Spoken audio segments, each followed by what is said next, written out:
Hi guys! Samahan niyo ako. Pupunta tayo sa Quezon City kung saan ako nag-work. Ito yung daan na madalas kong dinadaanan punta doon. Ayan, nandito na tayo sa QC. Naabutan ko pa sila na nagsasampa ng mga items na for delivery nila on that day. Meron naman akong checker kaya nachi-check naman na sa sala lahat ng mga items na for deliver. Ayan, dumating na yung parcel ko. Ito yung item na papremyo ko para sa best seller for the month of May. Meron kasi akong pa-contest sa kanila na kung sino yung may mataas na sales for that month, mananalo ng isang item. Naku, swerte na makakuha niyan. Totoo kasi yan na emerald earrings. I'm sure matutuwa na naman sila. Ayan.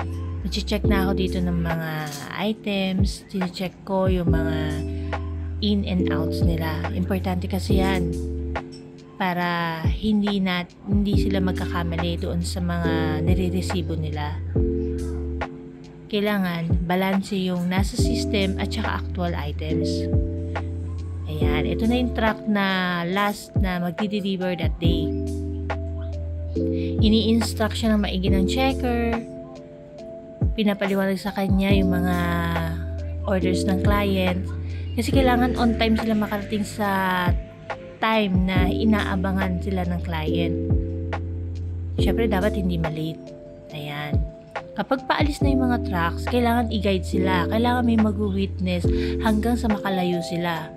Na sure tayo na wala na silang ibang sinampang items doon sa truck, kundi kung ano lang yung deliver nila. Ayan, back to work na naman kasi nag-witness din ako doon eh. Ayan.